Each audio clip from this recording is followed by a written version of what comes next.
रचना का शीर्षक है विदेशियों आओ हमें आत्मनिर्भर बनाओ।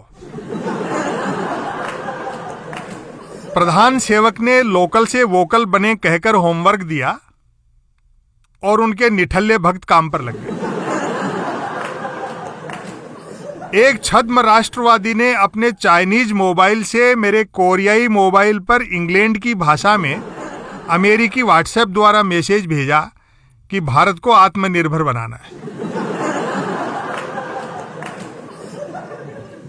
सोचा मैसेज चाइना में बनी सरदार पटेल वाली स्टैच्यू ऑफ यूनिटी को फॉरवर्ड कर दूं, लेकिन यह जानकर नहीं किया कि मूर्तियां मैसेज नहीं पढ़ती।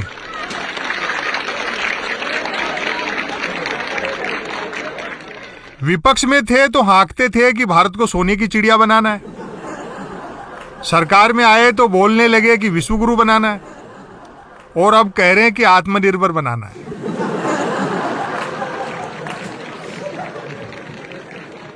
मारे कंफ्यूजन के मेरी हालत उस स्टूडेंट जैसी हो गई है जिसने साल भर साइंस पढ़ी और परीक्षा में पेपर एंटायर पॉलिटिकल साइंस का आ गया।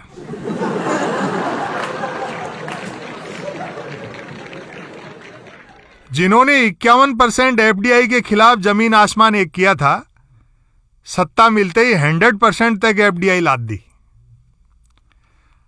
आवाजें उठने लगी हैं कि चरखे वाले ने देश जिन जबड़ों से छुड़ाया था, चाय वाले ने फिर उन्हीं के हवाले कर डाला। स्वदेशी जागरण मंच वाले एक सज्जन ने शिकायत की, जिसे हमने स्वदेशी के मुद्दे पर सिंहासन तक पहुंचाया, वह विदेशी कंपनियों के लिए सब कुछ निजी करने में बिजी है। घर घर में घुस गए मल्टीनेशनल और सवाल उठाओ तो एंटी नेशनल। हम तो सबसे ज्यादा ठगे गए। मैंने कहा इसमें अनहोनी क्या है? कहावत ही है कि लंगड़ी डाकिन घर वालों को पहले खाती है। लाखों बेहाल मजदूर सड़कों पर पैरों से पैदल हैं और सरकार दिमाग से। प्रधानमंत्री ने 35 मिनट के वाणी विलास में दुखियारों की चर्चा तक नहीं की।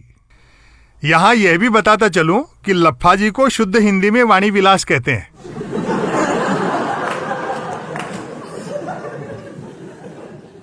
वित्त मंत्री का राहत पैकेज तो उस अतिरिक्त समझदार गृहिणी जैसा लगा जो दूध उफनने पर गैस बंद नहीं करती, घर का दरवाजा बंद करती है।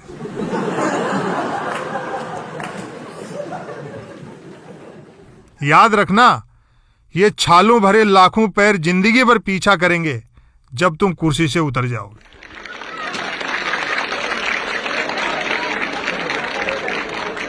इतिहास गवाह है, रथों पर सवार होकर जो धरती को रौंदते हैं, समय पलटने पर उन्हीं रथों के पहिए उन्हें रौंदते हैं।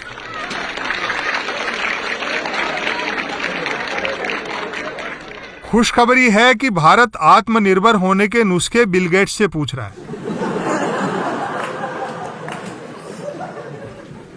शरद जोशी जी तो पहले ही कह गए हैं कि हमारे वित्त मंत्रालय को चाहिए कि कोलंबस की मूर्ति अपने ऑफिस के सामने लगाए।